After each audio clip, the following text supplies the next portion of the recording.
Colby, finally the fight week you've been waiting such a long time for, man. I know you wanted this fight much sooner than it happened, but as we talked about earlier this year, you're waiting for New York, Madison Square Garden. Does this feel like the right time for all this to finally happen? Yeah, I think it's the perfect time. This first fight was supposed to be in Madison Square Garden, so better late than never. Now we get to do the rematch here. It makes it that much bigger and that much more special. So I'm just so excited for Saturday night and got so many surprises in store. Yeah, can you give us any hints of what those might look like? Oh, come on, man. I'm the king of spoilers, but I can't be giving no spoilers out, You watch the beginning of a movie, you don't get to see the end. You got to pay attention. You got to watch the movie to see the ending. Unless we follow you on Twitter, then we might find out first. You might follow me on Twitter, but I can't promise or make any guarantees. What's the feeling towards Kamaru coming into this week? I know there's been a lot of heat going into the first fight, but there's been a little less media and stuff like that going into this one. So can you just kind of vocalize what you feel about him right now?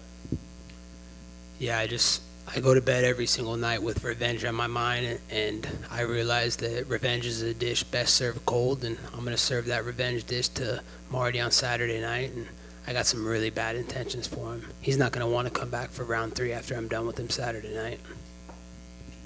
What do you think is the biggest difference within you since the first fight? I know you probably, maybe there's not even that many holes to poke in from your perspective from the first fight because you feel like you were wrong by the tactics and the referee and stuff, but what do you feel you need to change for this rematch? First thing that I changed, the biggest thing is the people around me, the team that I have around me now. Daniel Valverde, my jiu-jitsu coach, my striking coach, Cesar Carnero, and my strength and conditioning coach, Jonathan Lopez, and my other coach, Charlie Weiss. I just have a newfound energy around me, people that actually genuinely care about me, and they want to see me win. They're not just showing up to get paychecks and just work to throw me out there into the fire. They actually have been developing my skills, and we've been growing as a fighter every single day, and you're going to see new wrinkles in my game. We've updated the software. I'm going to control alt delete Marty on Saturday night. And with that in mind, and you kind of look back at the first fight, do you see things that maybe, whether it was through tactics in your training camp or advice you got in the fight itself, that weren't the right things that now you can see with these people has changed dramatically? Absolutely. If you go back and look at the first fight and the instructions that I were getting, they were telling me something that I do every single day. They were saying, Colby, breathe. Dude, we breathe every single day. Why are you telling me to breathe? I mean, everybody in this room knows how to breathe. Not everybody knows how to fight and knows how to instruct fighters and in the right instructions to fight. So I made a lot of mistakes in that first fight, and that was my worst night, and I was still able to do that, and that was his best night. So Saturday night, you're going to see the upgraded software. And it's been a long layoff for you. Are you someone who has any belief in cage rust, or do you think once you get in there, it's just going to be right back into your groove? I work hard every single day in silence, and I let success make the noise. And, people that believe in ring rust are the people that are mentally weak. If you believe that there's ring rust, then it's probably going to happen. I don't believe in that. I've been making so many strides with my new gym, with my new coaches, Daniel, Cesar, Jonathan, Charlie. We've developed a new game plan, a new strategy, and we're going to show you guys Saturday night. I can't tell you, I am the king of spoilers, but I can't give you any secrets. And last one from me, you mentioned you're going to control alt delete him. He's not going to want a part 3. So what does the Colby Covington title reign look like if you got this done? Is it Leon Edwards? Is it the new guy on the block, Khamzat Chimaev? What are you looking forward to in terms of your title reign? Khamzat Chimaev, he's got to do a lot more work than get 3 fights in the UFC. You guys hype these guys up real quick, but let's not forget that he was put down by the common cold. He was ready to retire off the common cold. That's a 99.9% survival rate to beat the common cold, and Khamzat Chimaev was ready to give it up and retire. So, he doesn't want to fight me. He's got a way less chance than 99.9% chance against me. So who do you think it will be? As the people's champion, I do what the people want and what the UFC wants. Whoever the biggest fight is, that's the fight I want, But, I'll leave that hands in the people and the UFC who they want me to fight next. Colby, I'm not sure that's the proper pronunciation of Chimaev's first name. We'll just throw that out there. But I want to ask you, what did your new coaches say? I'm sure you guys sat down and watched the first fight, right? And they weren't involved. What were their immediate observations that they saw that they knew they could make a difference with you? What's the proper way to say his name then? It's not Cumshot? I don't think so. Is Some of those are a little tricky, I know, but I think it's Hamzat, I believe. Oh, tomato. Fair enough, fair enough. Whatever. So what were the observations when you? I mean, you guys probably sat down and watched the fight, right? What did they see in that? We just saw a lot of mistakes that I made. We saw, how I was fighting emotional. I threw my game plan out the window. I just wanted to put a good show for the fans, and I didn't stick to what got me to the dance. And that's pace, pressure, wrestling, and just an all-rounded mixed martial arts game. So we've dissected every second of it, every millisecond of it, and we see a lot of the tendencies and patterns that he has in his game, and we just know we're going to expose him Saturday night. So God bless, Cesar Carnero and Daniel Valverde, Charlie Weiss, and Jonathan Lopez. We had a great game plan, and we're ready to go. Colby, right here. You've changed camps, but Kamaru's also changed camps. In his last 2 fights, he's actually put his opponents away after you've called him Marty Snoozman for so long. So have you seen any changes in his game at all, and are you expecting a completely different fight from him as well? Marty Fake Newsman, he's been fighting lightweights. He hasn't fought a welterweight like me. He's been fighting a guy that was a journeyman that had all the hype that the media put lightning on a bottle on this guy. I'm talking about Street Judas Masvidal. The guy's got double-digit losses, almost 20 losses on his record. You talk about hype. That makes you the best pound-for-pound fighter by knocking out a guy like that. Dude, I was knocking that guy out for the last 15 years. I beat him up, knock him out in my living room for free every single night when we lived together. There's no impressive or honor in doing that. And the other guy he beat, Dilbert, that guy is a lightweight. Like, the guy was getting knocked out by a hooker. Like, what's so honorable about that? What makes him pound for pound? I'm going to expose him Saturday night, and Marty Juiceman is not going to have nowhere to run or hide. Colby, one of the big stories coming into this fight, I think, is that Kamaru's striking is the aspect of his game that's particularly evolved. Do you agree with that assessment, or do you think he remains the same as when you fought him? He remains exactly the same. He's able to take these guys down, get them tired, they drop their hands, and he lands a big shot. Nothing impressive. He can't take me down.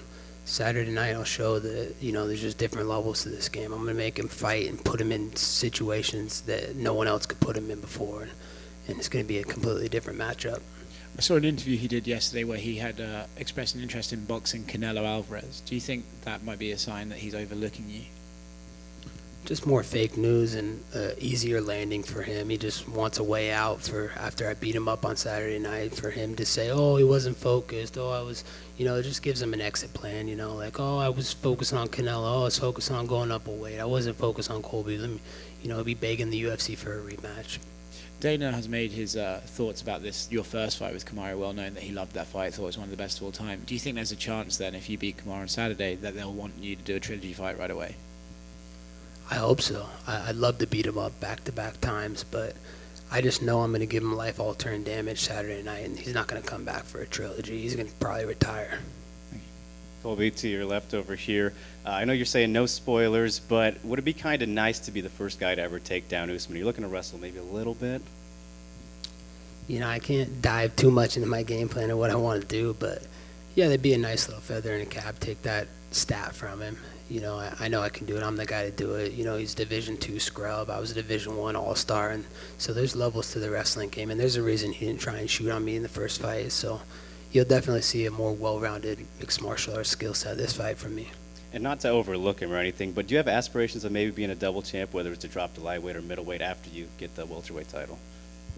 Absolutely. I see both weight classes is very open for me. The guy at middleweight can't wrestle. He got taken down by a guy that's never wrestled in his life. And in the lower weight class, that guy's a scrub too. So I'd love to get my hands on Louisiana Swamp Trash, Dustin Poirier. He talked all that shit to the media, said it's on site with me. So guess what, Dustin? You name the site. Let's do it. Bring that little Jezebel of a wife and that little prop you call as a kid.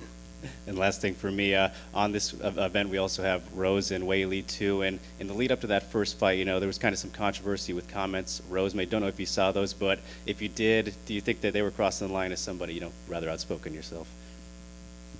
I can't say that I saw it. I don't really pay attention to anything other than what's on my plate ahead of me. I got to focus on the business that I got Saturday night, and that's getting revenge. I wake up every single morning with that revenge and vengeance on my mind, and just have nothing else in my head but getting that revenge. Hey, Chaos, right here. You're having quite the day on the microphone, if I may say so. But I have a question for Colby. do you ever miss those days where you didn't have to always publicly turn it up to an 11? No, I don't miss those days. Those days I was broke, and I wasn't making the paychecks that I'm making now. So, I love what I do. I'm thankful to be in the UFC, and, God bless Dana White and Hunter Campbell for giving me these opportunities. People have one certain way of feeling about you. Either they're into it, they're down for it, or there's some hate with it. With all of the attention that it's brought, has it been worth it? Like, did it bring you the personality? Did it bring you all the opportunities that you were wanting back in those days? The biggest thing is the UFC stands for the Ultimate Fighting Championships. This is not the Ultimate Feelings Championship.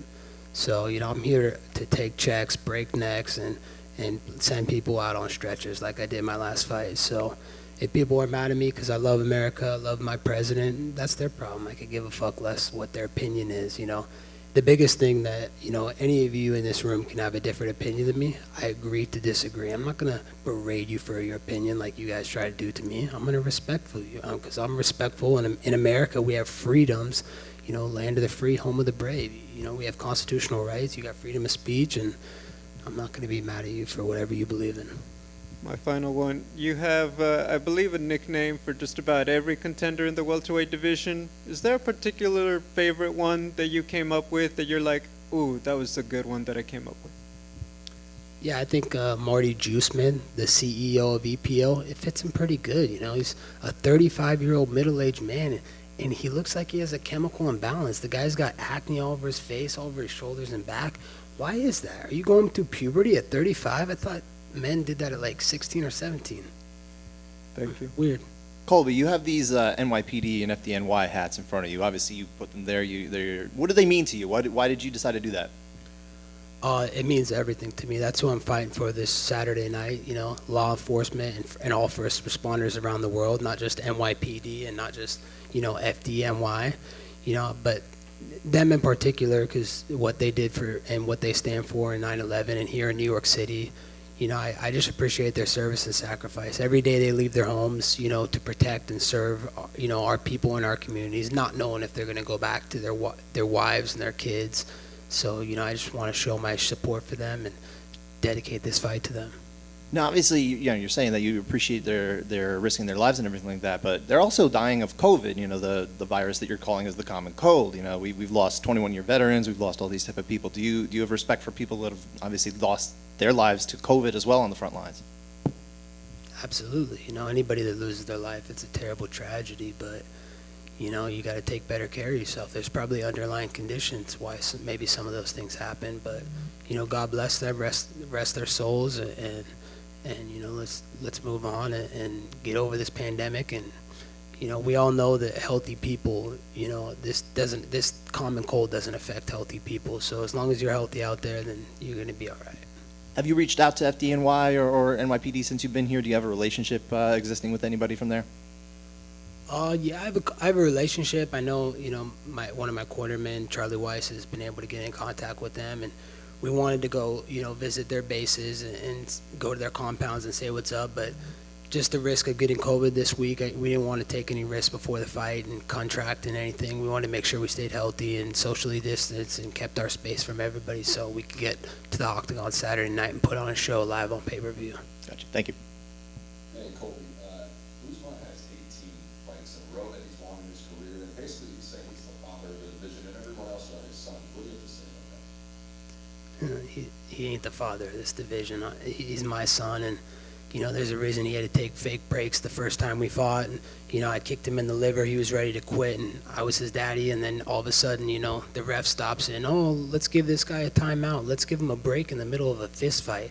We're not playing a kids game. We're not playing basketball. We're not playing football. These are little kids games. Those are play games. We're playing fighting. We're playing to kill, and there's no timeouts in fighting. So he has no reason to be saying he's a father of anything. If anybody, I'm his daddy, and I'm going to show him Saturday night. What do you have to say about, I heard you were denying that your jaw was broken in the last fight. A lot of people say that you did have a broken jaw. Yeah, that's fake news, and it's standard for Marty Fake Newsman spitting fake news out of his mouth. Any of you journalists out there could go out on the internet and deep dive and find this fake x-ray that they tried to put on the internet. look at the way it read my name. It said Colby Covington, face across. Everybody knows on the X-ray scan that it would show your name upside down. So all the fake journalists in the crowd right now that put that fake X-ray out there just shows why you're fake news and you're in the littlest sports league. It seems that you're about plus 245 underdog for this rematch. Considering how close the first fight was, does that surprise you or upset you at all? You know, it doesn't surprise me because all the marks, all the people that truly believe in this guy's hype, you know, it's amazing. And it just really shows me that all my supporters and people that believe in me, I'm going to make them rich and I'm going to make them happy. But all the people that are hyped and believing in the hype and this guy being unbeatable, you know, they're going to be sad on Saturday night. They're going to go broke and their bank account's not going to be great again. And last one for me, two of your favorite welterweights, Jorge Masvidal and Leon Edwards, will face off next month. What do you make of that matchup? There's nobody on the UFC roster that Street Judas, that fragile guy Masvidal, he can beat right now. That guy's washed up. I mean, I saw the discipline and the way he trained for years. The guy's nothing. I mean, he has no skill set, and he completely got melted his last fight. I mean, has he woken up yet from his last fight? Who knows if he's probably still sleeping, so I don't know if he's ready to go fight yet. He's definitely concussed and fragile, so there's not a guy on the roster that Street Judas Masvidal can beat. Colby, with one quick one with that in mind, do you find some common ground with Kamaru and the fact that he did that to Masvidal? Did that make you like him anymore? No, not at all. I have no respect, no love for that guy. He's a cheating coward, so there's nothing he could do that could make me respect him.